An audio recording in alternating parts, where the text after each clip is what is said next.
Esa noche, en el escenario, alguien le pasó un papel doblado en 4. Lo leyó en silencio, se le fue el color de la cara y siguió cantando. 3 horas después lo encontraron en una brecha de tierra con las manos atadas y 2 tiros en la nuca. El papel nunca apareció. Las personas que lo vieron dicen que adentro había un nombre, una fecha y una sola palabra. Los que saben qué decía esa palabra no hablan desde hace más de 30 años.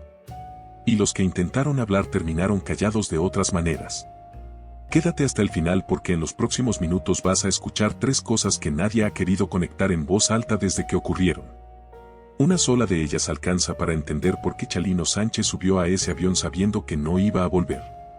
Pero antes de llegar a esa brecha, antes de llegar al papel y al nombre que contenía, hay algo que tienes que entender. Porque lo que pasó esa madrugada en el norte de Sinaloa no empezó esa noche. Empezó 20 años antes, en un rancho perdido entre cerros secos, donde una niña lloraba detrás de una puerta cerrada con llave y un niño de 11 años escuchaba del otro lado de la pared sin poder hacer nada. Rosalino Sánchez Félix nació el 30 de agosto de 1960 en Las Flechas, un pedazo de tierra seca enclavado en el municipio de Sinaloa de Leyva. 2 cuartos de adobe. Polvo. Gallinas. 6 personas compartiendo lo que había. Su padre, Santo Sánchez, murió cuando Rosalino tenía 6 años. Salió una tarde a cortar leña y lo hallaron 2 días después con un balazo en la espalda, tirado junto a una vereda que nadie volvió a caminar. La familia nunca supo quién lo hizo. Así era el campo en el norte de Sinaloa en los años 60. La gente se moría y nadie preguntaba. Señorina Félix, la madre, se quedó sola con 4 hijos, Juana, la mayor, Armando, Espiridión y Rosalino, el más chico. Una mujer sola en un rancho donde la autoridad más cercana estaba a 3 horas a caballo. Ahí aprendió Chalino la única ley que lo marcaría el resto de su vida. A la gente de abajo no la protege nadie. Lo que no te arreglas tú no se arregla. Tenía 11 años cuando lo entendió del todo, en el verano de 1971, escuchando algo que no debía escuchar desde el otro lado de una pared de adobe. Lo que ocurrió ese verano en Las Flechas Chalino no lo contó nunca en una entrevista. Pero lo que hizo con esa memoria 4 años después lo vio todo el rancho. Guarda esa imagen en tu mente, un niño descalzo, parado afuera de una puerta cerrada, escuchando. Ese silencio de 11 años fue la primera línea del corrido más largo que Chalino Sánchez escribió sin guitarras y sin palabras. El corrido que nadie grabó y que tardó 20 años en terminar. El 17 de enero de 1975, durante una fiesta en las afueras de Las Flechas, Chalino Sánchez entró al patio donde tocaba una banda. Sacó una pistola calibre 22 que le había prestado un primo esa misma tarde y disparó 4 veces contra el hombre que había destruido a su hermana. El hombre cayó entre la gente que bailaba. Chalino salió corriendo hacia el monte y no volvió a Las Flechas en 15 años. Tenía 15 años recién cumplidos. Esa misma noche alguien lo esperaba con un caballo en la orilla del rancho. Alguien que sabía lo que iba a pasar antes de que pasara. Alguien que ya tenía trazado el camino por el monte hasta la carretera, la ruta hasta Culiacán, el contacto en Tijuana, el coyote que cobraba en billetes pequeños para cruzar la línea a pie. Ese alguien no fue un desconocido. Fue el primo que le había prestado la pistola horas antes. El mismo que esa noche lo sacó vivo de Las Flechas. El mismo que años después iba a mandarlo matar. Guarda ese dato. Regresa antes del final. De Tijuana, Chalino cruzó la frontera con lo puesto y 15 años mal cumplidos, sin papeles, sin inglés, con los pocos billetes que señorina le había metido en el bolsillo del pantalón antes de que se fuera. Llegó a Los Ángeles, California, donde su hermano Armando llevaba 2 años trabajando de lavaplatos en Inglewood. Armando le abrió la puerta sin preguntar. Le buscó colchón, le enseñó las calles, le pagó la primera factura del dentista. Le dijo que en este lado nadie te regala nada pero tampoco te persiguen por lo que hiciste allá. Los Ángeles en 1975 era otra forma de rancho, pero sin cerros. Los mexicanos recién llegados vivían amontonados en cuartos de adobe urbano, trabajaban en cocinas y tintorerías y campos de fresa. Ganaban en un día lo que en México tardaban una semana en ganar, pero vivían con el miedo constante de quien no tiene papeles ni voz ni nadie que lo mire como persona. A Chalino le tocó todo eso. Primero lavó platos en Inglewood. Después cortó carne en una carnicería de la calle Olympic. Vendió autos usados en un Tinton Park. Cada trabajo le duraba poco. Llegaba sin documentos y lo corrían a la primera sospecha. Durante 9 años, entre 1975 y 1984, Chalino Sánchez fue un indocumentado más entre miles. Por esos años todavía no cantaba profesionalmente ni escribía corridos. Solo tenía una guitarra de segunda mano comprada en un bazar y tocaba los fines de semana en fiestas de paisanos con un vaso de cerveza al lado. Cantaba desafinado, la voz nasal, rota, de rancho. Cualquier maestra de música le habría dicho que eso no era una voz. Chalino lo sabía y le valía. 9 años de indocumentado en California, sin papeles, sin ley, sin protección, con toda la rabia acumulada del rancho encerrada dentro de una guitarra que nadie había querido. Ese era el combustible. Faltaba la chispa. Y la chispa llegó en 1984 de la misma manera en que siempre llegan las cosas que cambian todo, sin avisar, de noche, con un balazo de por medio. En 1984, a Armando Sánchez lo mataron en un cuarto de hotel barato en Tijuana. 3 balazos. Nunca detuvieron a nadie. La familia nunca supo con certeza qué andaba haciendo Armando ese día en esa ciudad. Todos en el barrio, sin embargo, sabían una cosa. Armando había empezado a moverse entre 2 grupos que peleaban el control de negocios entre Sinaloa y California. Cobraba por llevar mensajes de un lado al otro. Cuando la guerra entre esos 2 grupos se soltó, los mensajes se volvieron peligrosos. Armando sabía demasiado. Lo citaron en ese hotel con el pretexto de un pago pendiente y ahí lo callaron para siempre. La muerte de Armando le cayó a Chalino distinto a como le cae una pérdida común. Los hermanos del campo se crían de otra manera.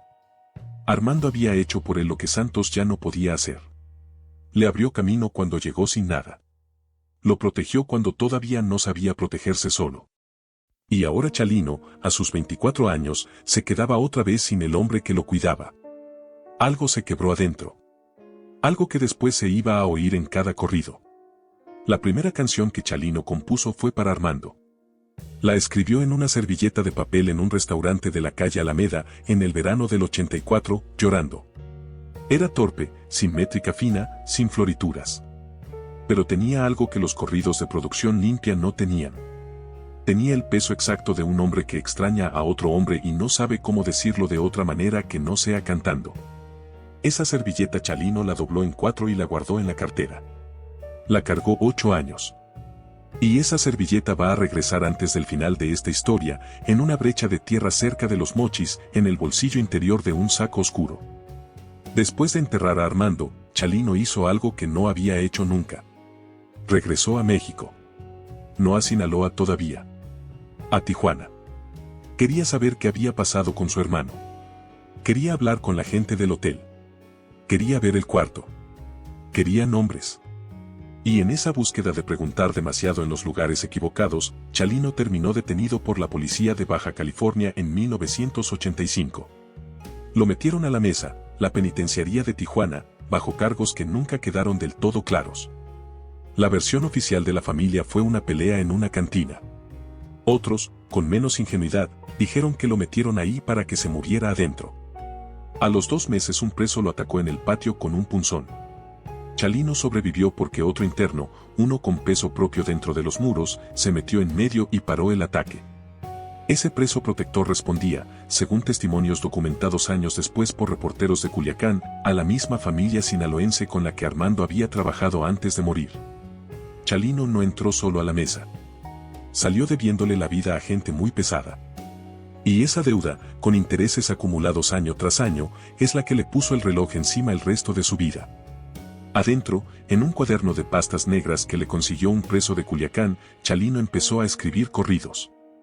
Los primeros los hizo para los internos que tenía al lado, a cambio de un paquete de cigarros por corrido. Un hombre le contaba su historia, de dónde venía, a quién había enfrentado, por qué estaba ahí. Chalino tomaba esa historia y la ponía en verso con nombres y fechas.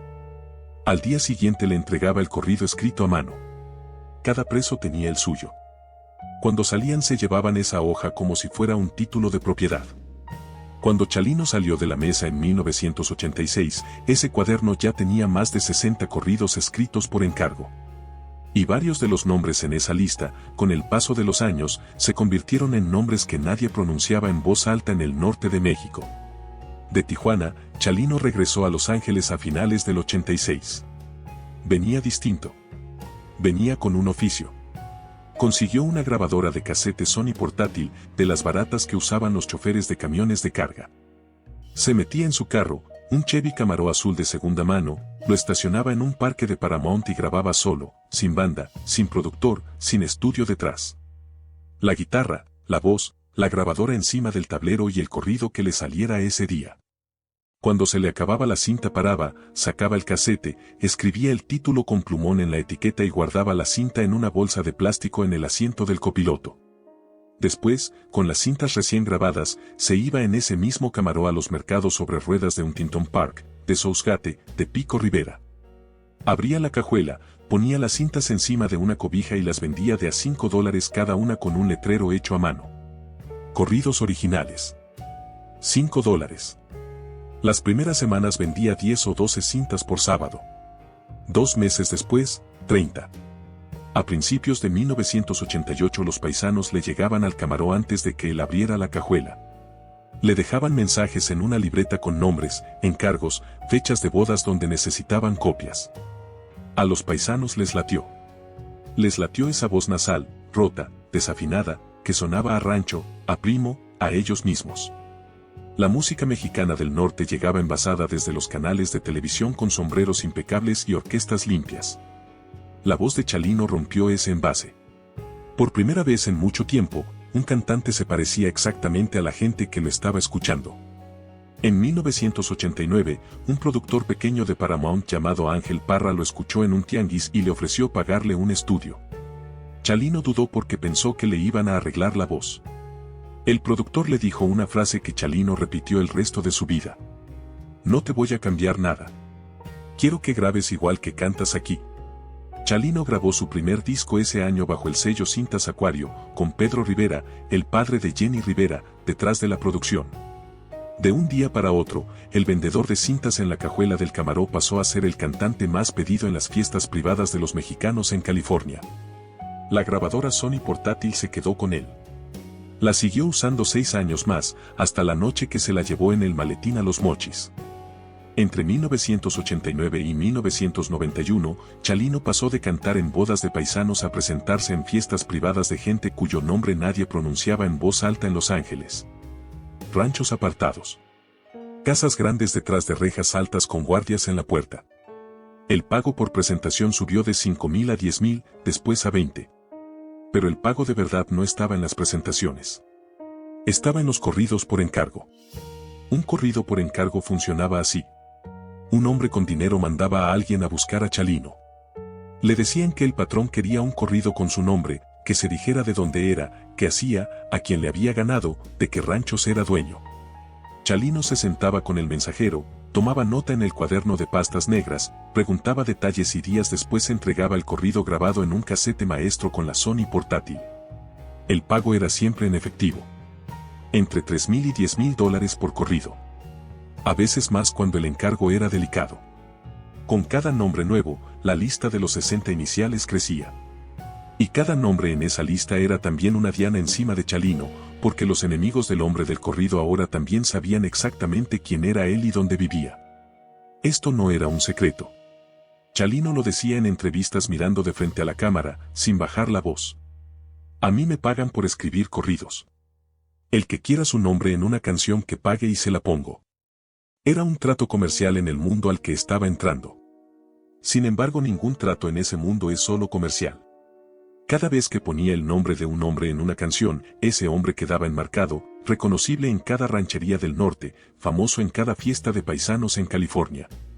Y famoso en ese mundo significa también visible para los que te quieren cobrar algo. Chalino cruzó esa línea sin darse cuenta. Y del otro lado lo estaban esperando. Para 1991, sin embargo, el problema más inmediato no venía de afuera. Venía de adentro del mismo circuito que él había construido. En cada mercado sobre ruedas de California había 2 o 3 tipos con voz nasal imitándolo, vendiendo sus propias cintas baratas con títulos parecidos a los suyos. Les empezaron a decir chalinillos. Era una constatación sin afán de insulto ni de halago. La voz de un indocumentado que había empezado grabando solo en la cajuela de un Camaro se había multiplicado en menos de 2 años en cientos de imitadores por todo el suroeste de Estados Unidos. Algunos de esos chalinillos eran cantantes de planta de familias específicas de Sinaloa y Durango. Cantaban en las mismas fiestas privadas donde cantaba Chalino, delante de la misma gente, organizados por los mismos empresarios. El circuito completo con Chalino en el centro se había vuelto una red donde la música y el dinero sucio se tocaban cada fin de semana. Cada vez que un empresario sinaloense elegía a un chalinillo barato en lugar del original, Chalino guardaba un rencor pequeño. Y para 1991 esos rencores pequeños se habían convertido en una lista larga de gente que tenía razones para verlo caer. Pero había algo más viejo que todo eso. Algo que ninguna rivalidad musical ni ningún corrido por encargo mal cobrado alcanzaba a explicar por sí solo. Algo que venía desde las flechas, desde enero del 1975, desde 4 tiros en una fiesta de pueblo. Esa cuenta nunca se había cerrado. Solo se había aplazado. Y mientras Chalino cantaba en Los Ángeles y llenaba salones y cobraba corridos por encargo, alguien en Sinaloa llevaba la cuenta abierta, año tras año, invierno tras invierno, con la paciencia de quien sabe que las deudas de sangre no prescriben. El 25 de enero de 1992, Chalino se presentó en el Plaza Los Arcos, un salón de baile en Coachella, California. Sábado por la noche, casi 1000 personas adentro. Iba por el tercer corrido de su set cuando desde el público un hombre sacó un arma y disparó. La primera bala le pegó en el costado derecho. La segunda en el brazo. Lo que pasó en los siguientes 9 segundos nunca se ha explicado del todo. Chalino, herido, soltó la guitarra, metió la mano dentro del saco, sacó una pistola que traía en la funda del cinturón y empezó a disparar de regreso hacia el público. 9 disparos según el reporte de la policía del condado de Riverside. 2 personas quedaron heridas en el fuego cruzado. Una de ellas murió 2 días después en el hospital. El tirador original escapó entre la gente que corría hacia las salidas. La mano que sacó la pistola del saco esa noche en Coachella disparaba con los reflejos de la primera vez. La misma mano del niño de 15 años que en enero del 1975 había apretado el gatillo de una calibre 22 prestada en una fiesta de pueblo. Lo que dispara una vez dispara siempre con la memoria del primer disparo. Chalino fue el mismo niño toda su vida. 9 disparos desde un escenario hacia el público. 2 heridos, 1 muerto 2 días después y ningún cargo formal contra Chalino en ningún tribunal de California. Ese dato también dice algo sobre quien lo estaba protegiendo desde arriba en ese momento. La versión oficial fue que se trató de un pleito personal. Alguien que Chalino había ofendido o alguien a quien Chalino había incomodado con un corrido. Pero los músicos que lo acompañaban esa noche sabían que lo de Coachella tenía otro olor. El hombre que disparó era un mensajero, alguien que cobró por acercarse y apretar el gatillo sin saber exactamente quién mandaba el movimiento. Los tiradores de verdad no fallan 2 disparos a 5 metros. El que apretó el gatillo esa noche lo hizo con la torpeza de un recadero pagado. En Coachella no quisieron matarlo. Quisieron avisarle. Podemos entrar a cualquier salón donde cantes. Los primos armados al otro lado no van a cambiar nada. Chalino salió del hospital 11 días después entendiendo exactamente el mensaje. Regresó a Los Ángeles y en los siguientes 3 meses hizo algo que casi ningún cantante de su nivel se habría atrevido a hacer en esa época. Aceptó una gira por México. No una gira cualquiera. Una gira por Sinaloa. 6 fechas en 15 días, empezando en Culiacán. Cualquiera con ojos sabía lo que eso significaba. Sinaloa en 1992 estaba en plena guerra. Ejecuciones cada semana. Cuerpos apareciendo en brechas. Y a esa Sinaloa, encima de todo eso, se iba a meter Chalino Sánchez a dar 6 conciertos cantando corridos que había escrito por encargo para los 2 bandos enfrentados. Sus compadres le rogaron que cancelara. Uno se ofreció a acompañarlo con un grupo de paisanos armados. Chalino rechazó la oferta. Si llego con pistoleros, meto en el pleito a los muchachos. Mejor que me salga con lo mío. Otro le ofreció un escondite en Fresno en casa de un primo. Chalino declinó esa misma tarde. Ya no es asunto de esconderse, le dijo. Marisela Vallejos Félix, su esposa, lo vio hacer algo distinto en esas semanas. Lo había visto llegar de madrugada callado con los nudillos raspados. Lo había visto guardar la pistola debajo de la almohada, revisar los cerrojos antes de dormir, cambiar de coche cada 6 meses por precaución. Pero en los días posteriores a Coachelle lo vio dormir en el sillón de la sala durante 3 semanas seguidas. Lo escuchó gritar en sueños el nombre del primer hombre al que había matado a los 15 años. Le rogó que se desaparecieran juntos con los niños, que dejaran Sinaloa y los corridos y empezaran de cero en otro lado. Chalino le contestó una frase que ella repitió en cada entrevista que dio en los 30 años siguientes. Si yo me escondo, los que quedan en las flechas pagan lo mío. Y tú sabes bien que mi madre está sola. Chalino intentó protegerse por las vías que tenía disponibles. En febrero de 1992 presentó una demanda formal en la Corte del Condado de Riverside, pidiendo protección policial y señalando como posibles instigadores a personas asociadas con la industria musical hispana de California. El expediente fue archivado en marzo por falta de evidencia admisible. Los nombres específicos que Chalino señaló en esa demanda siguen hasta hoy tachados con marcador negro en la copia pública del expediente. Nadie ha podido leerlos en 30 años. Nadie que los haya leído ha hablado. El 8 de mayo de 1992, una semana antes del viaje, Chalino cenó con Pedro Rivera en un restaurante de la calle Firestone en Southgate. Pedro Rivera contó esa cena en varias entrevistas a lo largo de los años. Le dijo a Chalino que pospusiera la gira 6 meses, que él cubría los gastos, que lo presentaba en Miami, en Nueva York, donde quisiera, pero que no fuera a Sinaloa. Chalino le contestó que si posponía, los que estaban esperando allá se ponían nerviosos. Y cuando esa gente se ponía nerviosa, alguien pagaba. Mejor que fuera él. Pedro Rivera escribió después que esa fue la última vez que vio a Chalino como un hombre libre. El 12 de mayo, 3 días antes del viaje, Chalino pasó varias horas encerrado en el estudio de cintas Acuario en Paramount. Según personas que trabajaban ahí en esa fecha, grabó varias tomas de una canción sin título con solo guitarra y voz. El material nunca apareció en ninguna recopilación oficial después de su muerte. Años después, consultada sobre si existe o no una grabación final, Marisela respondió una sola cosa. Eso es entre él y la madre de él. Del 12 al 15 de mayo, Chalino hizo 8 llamadas de larga distancia a California desde distintos teléfonos. Los registros del hotel lo confirmaron después. Ninguna de esas llamadas duró menos de 40 minutos. El hombre sabía que le quedaban horas y las estaba gastando donde importaban. El 13 de mayo aterrizó en Culiacán a las 11 de la mañana. Llevaba consigo a su hermano Espiridión, al primo Pedro, a un chofer y a 2 músicos de su banda. 6 personas en total. En el maletín, junto con la ropa para una semana y la grabadora Sony portátil, viajaba también la servilleta doblada en 4 con el corrido de Armando. Amarillenta. 8 años de bolsillo. Chalino la metió antes de cerrar la maleta. La llevó a Sinaloa como quien lleva un rezo. Esa tarde dio su primer concierto de la gira en un salón de Guasave. Concierto corto, sin incidentes visibles. A la medianoche llamó a Marisela desde el hotel. La conversación duró más de 3/4 de hora. Marisela contó después que Chalino le pidió durante esa llamada que si algo le pasaba, les dijera a sus hijos 2 cosas. Que los había querido hasta el último minuto. Y que había sido un hombre nacido en el momento equivocado, en el lugar equivocado. El 14 de mayo Chalino dio el segundo concierto de la gira en un palenque en Guamúchil. Al terminar, según los músicos de la banda que grababan todo en una cámara de video casera que hoy está perdida, Chalino se quedó en el camerino durante casi 1 hora sin hablar. Cuando salió, le pidió al chofer que manejara directo a Los Mochis esa misma madrugada, sin descansar en el hotel. Llegaron al Salón Bugambilias a las 4 de la mañana del 15 de mayo. Chalino durmió 6 horas en un cuarto detrás del escenario sin desvestirse. El primer ensayo con la banda fue a las 11 de la mañana.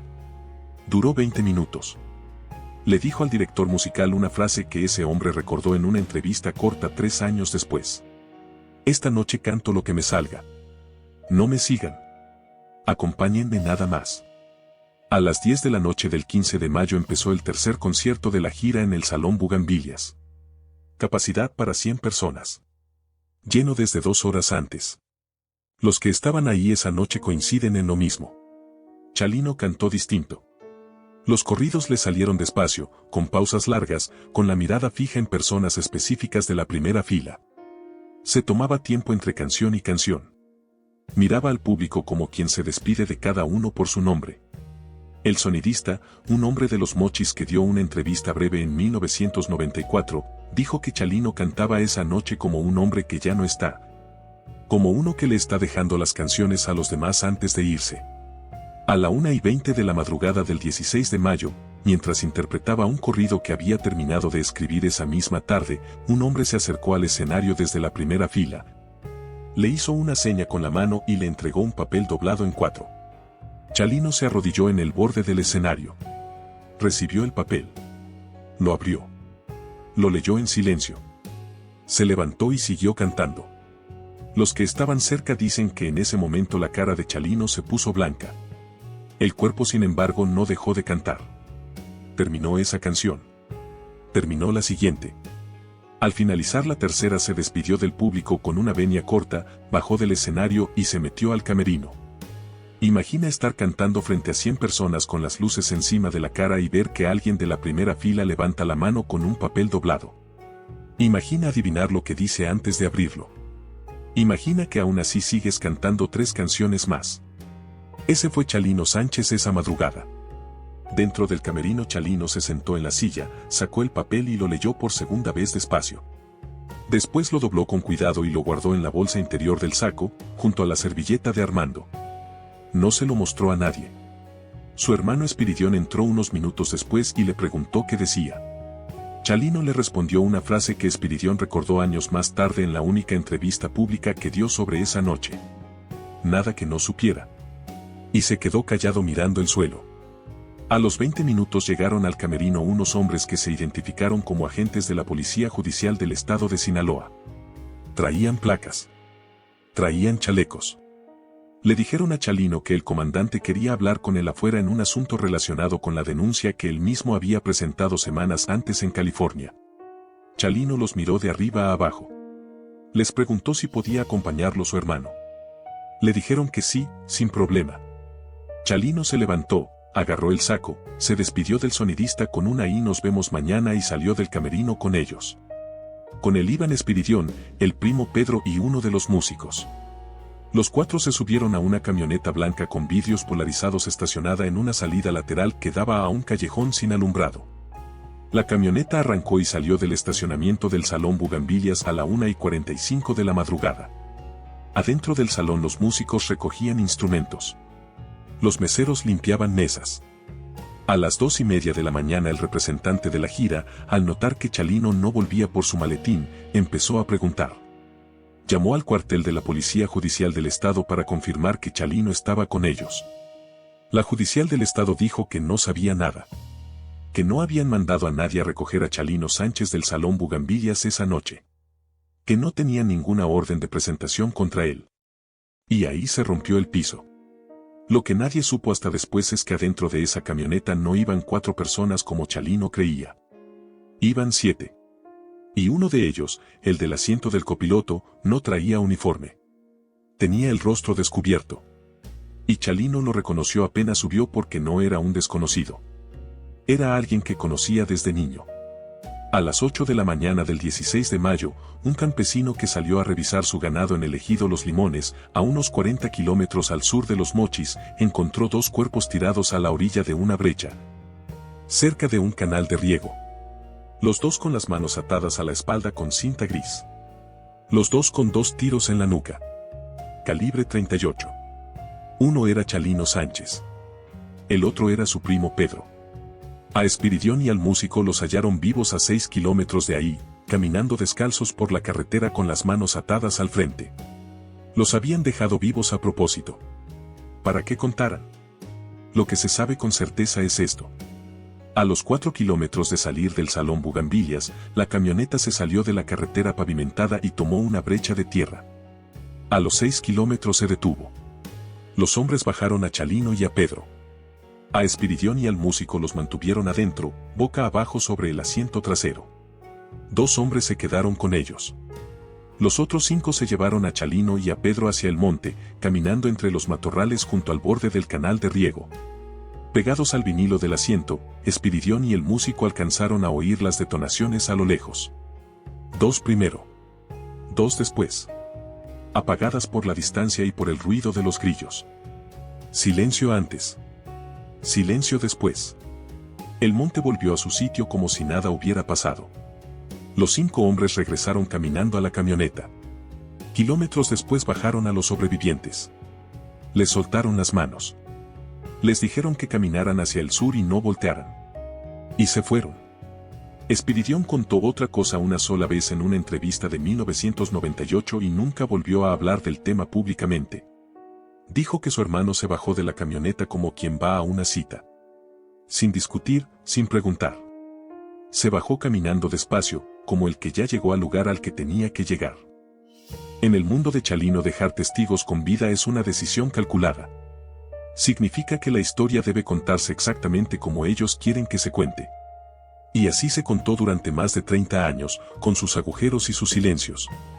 Mientras el nombre del responsable siguió sin aparecer en ningún periódico y el expediente se cerró en 1996 por falta de pruebas y testigos dispuestos a declarar. El papel que le entregaron a Chalino esa noche en el Salón Bugambilias desapareció antes del amanecer. Los peritos lo buscaron en el camerino, en el saco doblado sobre la silla, entre las pertenencias que quedaron tiradas. No estaba. Lo sacaron antes de que cualquier otra persona pudiera leerlo. Los mismos hombres que se llevaron a Chalino sabían exactamente qué decía porque ellos mismos lo habían redactado esa tarde. Lo que estaba escrito en ese papel, según testimonios de personas que hablaron en años distintos sin conocerse entre sí, el primero en 2003 con una reportera de Culiacán en una conversación que nunca se publicó entera.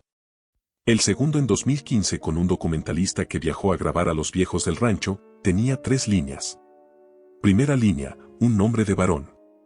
Un solo nombre, sin apellido, escrito con letra de imprenta cuidadosa.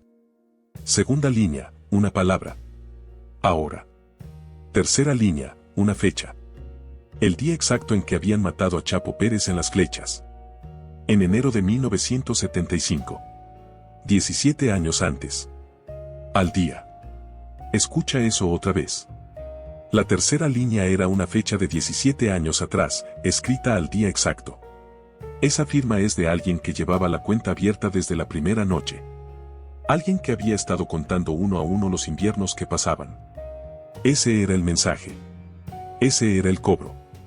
Quien mandó ese papel al escenario le estaba diciendo a Chalino, con toda la precisión brutal con que se mandan los mensajes en Sinaloa, una cosa sola. Llevas 17 años viviendo prestado. Esta noche se acaba el plazo. Te estoy dando el nombre del que viene por ti para que entiendas de dónde viene la deuda y para que sepas que ya no haya dónde correr. El nombre en la primera línea pertenecía a alguien que Chalino conocía desde niño. A uno de los 4 hombres que en enero del 1975 lo habían ayudado a escapar de Las Flechas después de matar a Chapo Pérez. El primo que le había prestado la pistola calibre 22. El mismo que le enseñó el camino por el monte hasta la carretera. El mismo que en los años siguientes se fue convirtiendo en alguien con peso propio en Sinaloa y que en 1992 había cruzado al bando de los que le querían cobrar. La mano que lo había sacado vivo de Las Flechas a los 15 años era la misma mano que lo estaba metiendo a la tumba a los 31. Chalino leyó el papel y entendió todo de golpe.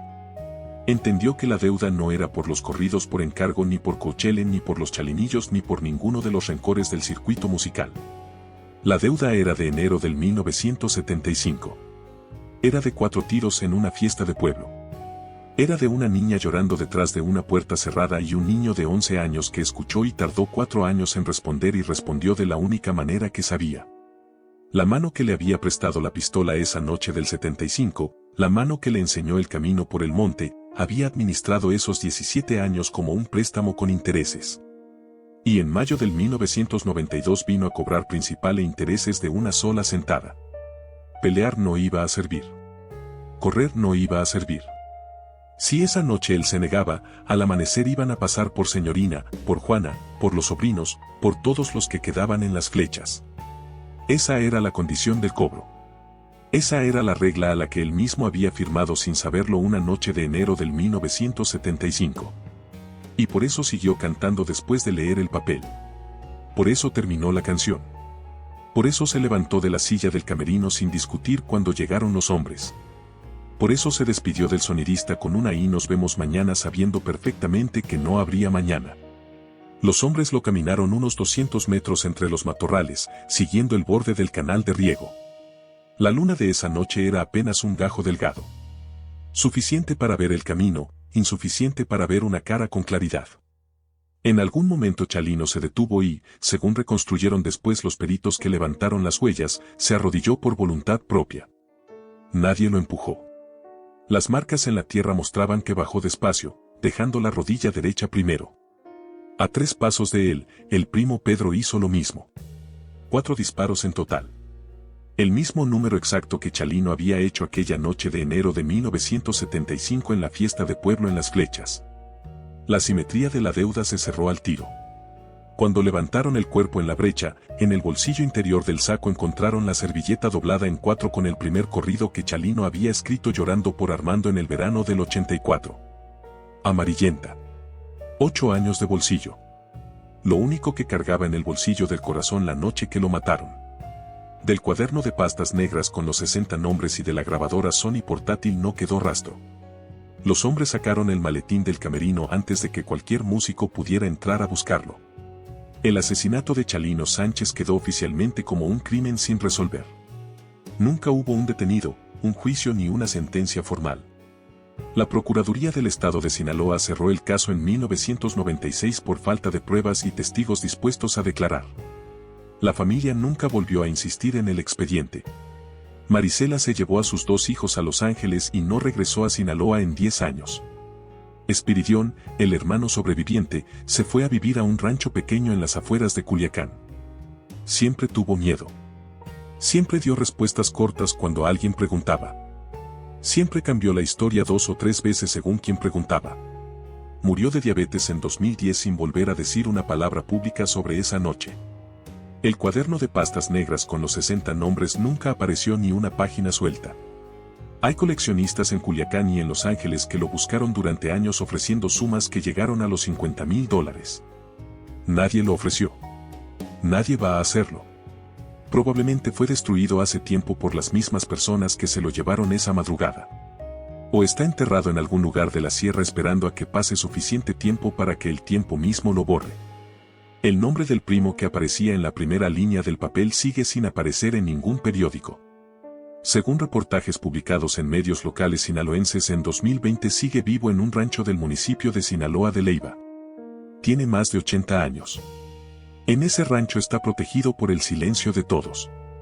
Nadie lo molesta. Nadie lo nombra en voz alta. Nadie se atreve a ir a preguntarle nada. En la familia extendida de los Sánchez su nombre se pronuncia en susurros cuando alguien saca a relucir a Chalino en las reuniones.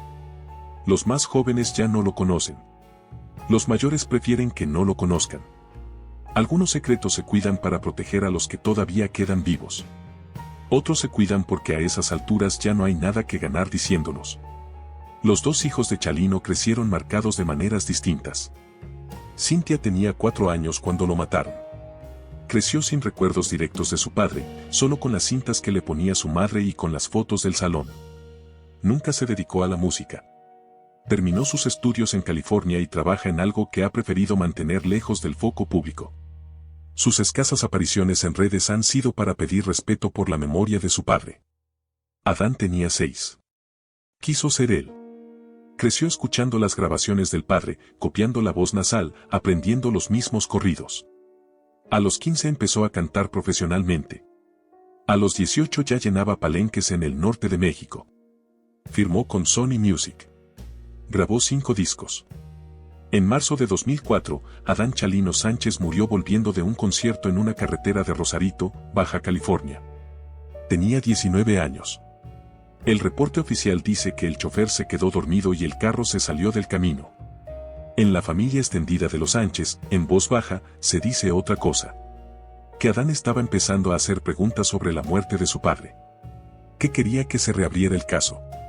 Que había empezado a grabar con un periodista de Culiacán una serie de entrevistas sobre lo que pasó en Los Mochis en el 92.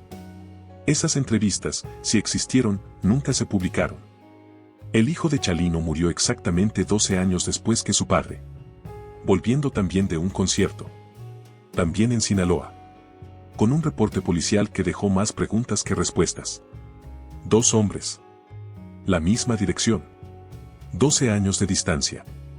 Marisela Vallejos Félix no volvió a casarse. Hoy vive en una casa sencilla al sur de Los Ángeles.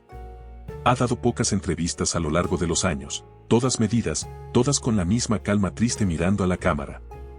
En 2017 dijo una cosa que resume su vida desde mayo del 1992. A mi marido lo enterramos en 1992. A mí me enterraron con él, solo que nadie se dio cuenta. Yo quedé caminando encima de la tumba. Y luego estaba señorina. La madre. La persona que pagó el precio más largo de toda esta historia. Quedó viuda a los 25 años cuando mataron a Santos. Enterró a Armando en 1984. Enterró a Chalino en 1992. Y en 2004 enterró también a Adán, su nieto, que tenía 19 años y volvía de un concierto. 4 hombres de su familia. 4 entierros en 40 años. Señorina siguió viviendo en Las Flechas. En el mismo rancho donde había nacido Chalino. La casa donde él creció se cayó hacia 2007 y solo quedaron los cimientos, pero ella se quedó. Murió en 2011 a los 87 años. La enterraron al lado de Chalino en el Panteón de Culiacán. Dicen en el rancho que nunca dejó de esperar que alguno de ellos entrara un día por la puerta a decirle que había sido un error. Que los 4 ataúdes eran una equivocación. Dicen que se sentaba todas las tardes afuera de la puerta, mirando la brecha, hasta que la oscuridad la obligaba a entrar.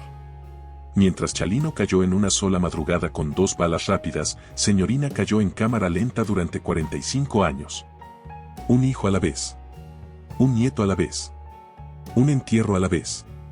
Y de eso, en ningún corrido de Chalino ni de Adán ni de ningún corridista del norte, se escribió nunca una sola línea. El narcocorrido hoy es un género mundial. Se escucha en Los Ángeles y en Madrid, en Bogotá y en ciudades que Chalino nunca supo que existían. Lo producen artistas de 20 años que nunca pisaron Sinaloa, con videoclips de presupuesto alto, con distribución global, con estética de moda internacional. Los sellos lo empaquetan y lo venden como cualquier otro producto de exportación. Pero en el centro de todo ese aparato hay un Chevy Camaro azul de segunda mano estacionado en un parque de Paramount a mediados de los 80. Con una grabadora de casete encima del tablero y un hombre con bigote ralo cantando desafinado, solo, sin banda, sin mezcla, sin nadie mirando. Sin saber que estaba inventando un idioma que el mundo iba a seguir hablando mucho después de que a él lo enterraran. La voz de Chalino todavía suena en las rancherías de Sinaloa, en las bodas de los paisanos en California, en los camiones de carga que cruzan la frontera antes del amanecer. Esa voz nasal que cualquier maestra de música habría rechazado y que los paisanos reconocen en cualquier mercado de Los Ángeles porque suena exactamente como ellos. Como alguien que llegó sin nada y se quedó sin nada, pero en el medio le dijo al mundo quién era, de dónde venía y que había perdido. La historia de Chalino Sánchez no empieza en un escenario. No empieza en el camarón ni en la cajuela del tianguis ni en el primer disco de cintas Acuario. Empieza en el verano de 1971, en una casa sin seguro en un rancho del norte de Sinaloa, cuando una niña lloró detrás de una puerta cerrada y nadie llegó a protegerla. Lo que vino después, todo lo que vino después, fue la consecuencia larga de esa ausencia. Un niño de 11 años guardó silencio 4 años. Un niño de 15 apretó un gatillo en una fiesta de pueblo. Un hombre de 31 bajó de una camioneta en una brecha oscura y se arrodilló despacio, dejando la rodilla derecha primero, como quien paga una cuenta que lleva abierta desde niño. En el bolsillo del corazón llevaba una servilleta amarillenta con el corrido de su hermano. El primer corrido que escribió llorando. El único que nunca grabó en estudio. El único que nadie pidió por encargo. El único que se escribió solo, sin que nadie pagara, sin que nadie lo escuchara, sin que nadie supiera que existía. Ese fue el corrido verdadero de Chalino Sánchez. Si esta historia te hizo pensar en alguien de tu familia, en una madre que esperó, en un hermano que se fue y no volvió, llámalo esta noche. No mañana. Porque las historias como la de Chalino se escriben en las cocinas donde todavía hay una silla vacía.